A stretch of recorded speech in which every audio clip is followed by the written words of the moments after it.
Hi guys, миний киноны анхны влог тавтай морил. За өнөөдрийн дугаар маань мэдээж кино найруулагч болох хүсэлтэй. За кино шимтэн үздэг, кино ертөнцид дурлсан. Эсвэл шал өөр мэрэгчлэлтэй ирнэ. Ер нь яаж кино найруулагч болдгийм бэ гэдэг энэ асуултыг ер нь бодож явдаг хүмүүст бас маш гоё мэдээлэл өгөх бах. So stay tuned.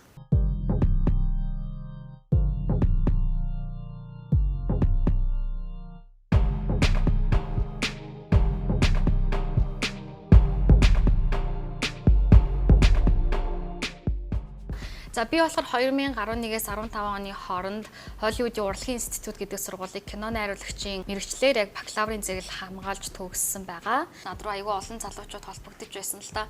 Би яг ингээд бас таньшиг те киноны сургуульд явах гэсэн юм аа. Яг юу хэрэгтэй байдаг вэ? Эзэлт нь яаж явагддгийг, аль нь хамгийн сайн сургууль юм бол гэх мэтчлэн асуултууд аягүй асуудаг.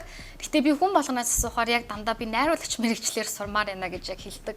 Тэгээ тэр үед би бодсон л яг над шиг байна да. Ягаад тэр хамгийн анх би кино ертөнцид хөл тавихтаа би судалгаа хийгээл те жоохон охин байсан. Тэгэл үзэхэд мэдээж киноны хамгийн чухал хүн болвол кино найруулагч хүн. Тэр хүн яг өөрийнхөө бодсон сэтгэсэн мөрөөдсөн юмыг яг дэлгэцэн дээр гаргадаг хамгийн чухал хүн учраас за би яг энэ хүн болох ёстой юм байна гэж бодоод хамгийн хорсон. За тэгээ би киноны сургуульд ингээд сурах явцдаа би юг ойлгосон гэхээр зэрэг Oh my god!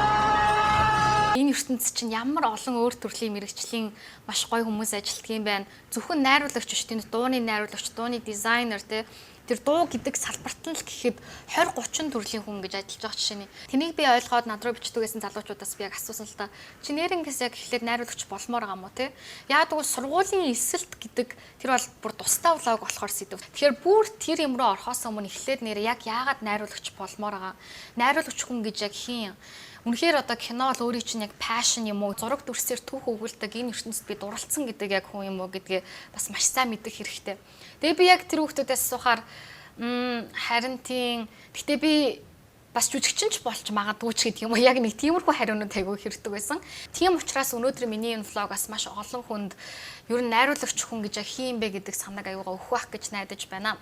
За 2015 онд би киноны сургуулийг төгсөөд 1 жил Америк нэгдсэн улсад OPT-г аваад би энд ажилласан. Тэр үед би дууныхан клипийг найруулсан. За тэгэл commercial янз бүрийн компаниудад яг туслах ингээл камерчин хийгээл янз бүрийн юм хийгээл явж байсан л та. Тэгээд би тэр үед юу ойлгосон гэхээр зэрэг за би найруулагчаар төгссөн те. Тэгээ би шууд сургуулаа төгсөө шууд би найруулагч болохгүй нь ойлгомжтой. Би мэдээж өөрөө бүтээлээ хийж иж эсвэл би өөр мундаг найруулагчтай цуг ажиллаж ингэж практик гарч иж би мэдээж сайн найруулагч болох тэр зам руу орох юм байна гэдгийг би мэдэрсэн. Тэгээ би 1 жил Америк нэгдсэн улсад ажиллаад буцаад би Монгол руу 3 жил очиж амьдарсан. Тэр үед би соёл урлагийн их сургуульд кино найруулагч болоод кино зохиолын багшаар ажиллахын хажуугаар бас гадны уран бүтээлчтэй хамт кинон дээр бас ажилласан байгаа. Би Америк школтой тэгээд бас Монголд ажилласан. Тэгэхээр энэ Америк Монголын кино үйлдвэрийг хооронд нь харьцуулсан. Миний цэвэр өөрийн туршлагаас үүдэж байгаа юмнууд учраас миний өнөөдөр ярих юм бол цэвэр Америкийн кино үйлдвэр болон Монголын кино үйлдвэртэй холбоотой юм ярьж байгаа гэдгийг бас анхаараарай. Гэхдээ мэдээж кино найруулагч болох зам нь л ер нь кино найруулагч хүн гэж хэн бэ гэдэг бол энэ бол маш ерөнхий бараг universal ийм зүйл байгаа тий. Хамгийн түрүүнд кино найруулагч хэрхэн болох вэ? Намайг оюутан байхад чи киноны сургуульд яах гэж орж ирсэн өөрөө мэдж байгаа юу гэж надаас асуудаг байсан. Яг тэгвэл кино найруулагч болох 3 зам байдаг. Алинд нь заавал киноны сургуульд явах ёстой гэсэн юм ерөөсөө байдаггүй. За тэгвэл номер 1 та кино найруулагч болмоор байгаа болвол Холливуудад таны ямар нэгэн баян хамаатан садны хүн байх хэрэгтэй байна. За энэ болохоор зэрэг хүн болгон мэддэг you need to have a rich uncle гэж ярьдаг л та. Холливуудад аль хэдийн нэртэй болчихсон мөнгөтэй тийм баян одоо нагад зах чинь тэнд ажилладаг болвол мэдээж магадгүй тэр ахаасаа гуйж байгаа л та анхныхан киног найруулах эсвэл ер нь тэр industry тэр үйлдвэр шууд орж болдог байх нь. Энэ болохоор мэдээж хүн болгон тохиод ах аз биш. Гэхдээ энэ бол номер 1 Холливуд руу орох бас арга. Нэгсэндээ connection буюу хамгийн яг зөв хүнийг нь зөв цагт нь таньдаг байх нь хамгийн чухал гэж ярьдаг шиг те. Үнэхээр хүчрэхэг бас тийм таньдаг хүнтэй болвол тэр бол танд Холливуд орох хамгийн шилдэг тасалбар байх нь. Хоёр дахь кино найруулагч болох арга болвол ямар нэгэн кино зураг авалтын талбайд хамгийн багаас нь хамгийн бага туслахаас нь ахуулаад дээшээ өссөөр агаад тэгээд найруулагч болох арга байдаг. PA гэдэг хүн байдаг. Энэ бол production assistant буюу кино зураг авалтанд ерөнхийдөө бүх үйл явдалтанд тусалдаг энэ хүмүүсээ хэлдэг. Продюсерийн гар дор тэр хүний л зааварчилгаагаар бүх юм хийж яадаг. За жишээ нь баг хамт олонний хоол хүнсийг авчрах ч гэдэг юм уу эсвэл зураг авалтын талбайг ингээл янзлах, янз бүрийн техник төхөөрөмжийг зөөгч гэдэг юм уу энэ бүх юмыг хийдэг. Маш олон мэдээж мундаг найруулагч нар PS дүнгиж эхэлж байсан. Тэгээ яагаад гэвэл та үнэхээр өөрөө ажигладаг бүх юмыг ингээд мэдэж сонсомоор байгаа бол тэр ажиллаа хийж байгаа хоорондоо жишээ найруулагч зураглаачтайгаа яаж ярьж гин, найруулагч жүжигчтэй хэрхэн ажиллаж гин гэх зэрэг бүх юмыг ажиглаад яг цэвэр практикаар найруулагчийн юм боловсрол авч болно гэсэн. Тэгэхээр энэ аргаар бол зөндөө хүмүүс гарч ирж байсан. Гэхдээ та мэдээж эхлээд монтаж хийдэг хүн те editor гэж байгаад эсвэл эхлээд зураглаач байж байгаад эсвэл эхлээд зүгээр л шал өөртөрлийн мейкап хийдэг ч хүмүүс байж байгаад дараа нь найруулагч болж болно. Тэгэхээр ухаандаа хэлэх гээд байгаа юм нь киноны багийн өөр төрлийн гишүүн байж байгаад дараа нь явандаа кино найруулагч болох ийм замнал бол бас маш түгээмэл байдаг бахнэ. За миний хувийн туршлагаар бол кино практик дээр харахад би айгүй их туслах найруулагч бас хийж байсан. Янз бүрийн туршлагаараас ажиллаж байсан. Тэндээс бол мэдээж би яг найруулагч ингээ холоос хараад ажиллаж байгаа ч гэсэн яг тэр найруулагчийн нарийн нандан тэр хийдэг те зохиол дээр ажилладаг тэр ажилбарыг бас би тэгж сайн харж чадаагүй. Тэгэхээр энэ практикт авдаг энэ мэдлэг болвол яг цэвэр онолч байдаг юм уу? Тийм бол юусоо биш. Зүгээр л жишээ найруулагч хүнд байх ёстой тэр чанарыг та аягүй сайн ойлгож авдаг. Найруулагч хүн бол одоо удирдах чадвартай байх ёстой гэдэг юм байна. Жишээ нэг багийнхан гишүүн шууд хаяа явуучвал найруулагч яаж хурдан энийг зохицуулж ин ч гэдэг юм уу? Тиймэрхүү ситүэйшнл тухайн нөхцөл байдалд гарч байгаа юмыг л яаж харгалж ийн гэдгийг мэдхээс биш. Яг та зүгээр л саундны бүүн барьдаг хүн байлаа гэхэд найруулагч зохиол дээр яаж сууж байгааг та мэдэхгүй шүү дээ. Тэгэхээр та мэдээ зүгээр туслах байж байгаад найруулагч болдог энэ аргыг сонгох гэж байгаа бол өөрөө бас бие дааж заавал өөрийгөө боловсруулах хэрэгтэй байх нь.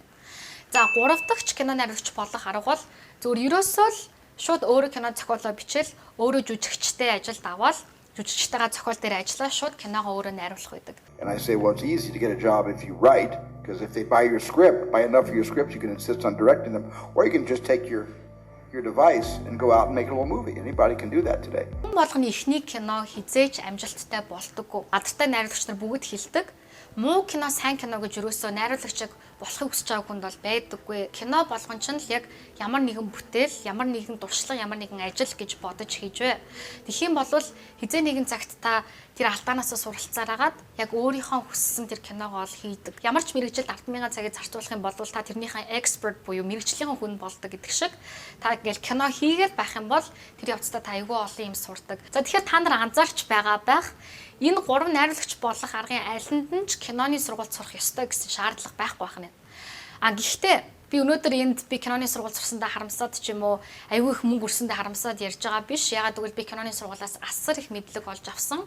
Тэрнээс гадна зөвхөн киноны биш би амьдралын бас их гоё ийм сургууль сурсан юм шиг надад санагддаг. Гэхдээ киноны сургууль тэгэхээр сурах яагаад шаардлагатай юм бэ? Би бас яагаад сур гэж хэлмээр байна вэ гэхээр зэрэг та магадгүй киноны сургууль сурснаар харин жинхэнэ кино зураг авалтын талбайд гарах магадaltaй. Жишээ нь ямар ч мэдлэггүй, ямар ч туршлагагүй, бүр ямар ч номын үг сонсоогүй хүний хүн шууд кино зураг авалтын талбай дээр тавихаас айдаг. Яагаад тэгэхээр энэ хүн магадгүй бүр утсан дээр хүртэл бүдэрч унах гад хамгийн энгийн, хамгийн elementary юм дээр хүртэл ингээ алдаад байдаг. Тэгэхээр оюутнуудыг хүмүүс бол голцоо бас өөрийнх нь кино зураг авалтан дээр их hire хийдэг байх нь. Тэрнээс гадна ямар ч кино сургуулийн програмд сургуулаа төгсөхийн тулд заавал thesis film буюу ер нь бол богино хэмжээний ч юм уу те эсвэл одоо хамтарсан бүрийн хэмжээний кино хийж төгсөх хэрэгтэй байдаг. Тэгэхээр та сургуулаа төгсөхдөө хүнд үзүүлэх нэг бүтээлтэй болж төгснө гэсэн үг байна. Тэгэхээр энэ бүтээл чинь таны өөрийн анхны кино. Та анхныхаа алдааг хийгээд үзэх нь байна. Хүнд үзүүлэх бас нэг юмтай байх нь байна. Тэгээ нөгөө 3 дахь жаргыг хэлсэнчлэн яах нь дараа чинь бүтээлээ хийх тэр урам зориг за тэгээд суралцсан тэр мэдлэг чинь улам их төлөвшсөн юм байх нь байна. Алдартай тийм маш сайн элит сургууль сурах юм бол магадгүй өмнө төгссөн кино найруулагч нар чинь бүгд бас өөрт чинь туслаад бас тэр чин таны Hollywood-ийн connection буюу Hollywood-ийн тэр таньдаг хүмүүсийн чинь network болж бас үүсэх магадaltaй. Тийм учраас кино сургууль сурах нь маш ач холбогдолтой байх нь. За өнөөдрийнхээ ярьсан бүх зүйлийг багцлаа хэлэхэд кино найруулагч болох 3 арга байдаг байх нь. Тэр дунд нь алинд нь ч та киноны сургуульд явах ёстой гэсэн юм байдаггүй ч гэсэн киноны сургуульд явснаар таас мэдээж маш олон давуу талтай болдог байх нь. Кино урлаг бол дотроо асар том баялаг ертөнцийдэг. Энд зөвхөн кино найруулагч хүн байдаггүй те. Маш олон мэрэгчлээ хүн хамтарч нэгэн том бүтээл гаргадаг учраас дараачийн дугааруудаараа би ялангуяа тийшээ анхаарчвал ярина. Хэрвээ та нарт ямар нэгэн асуулт байвал доор мэдээж коммент нь бичээрэй. Тэгээ мэдээж please subscribe and share. Яагаад гэвэл энэ бол мэдээж цаашаа намайг юм хийхэд бас маш урам зориг өгнө. Stay tuned. Тэгээд дараагийн влогоороо уулзцгаая.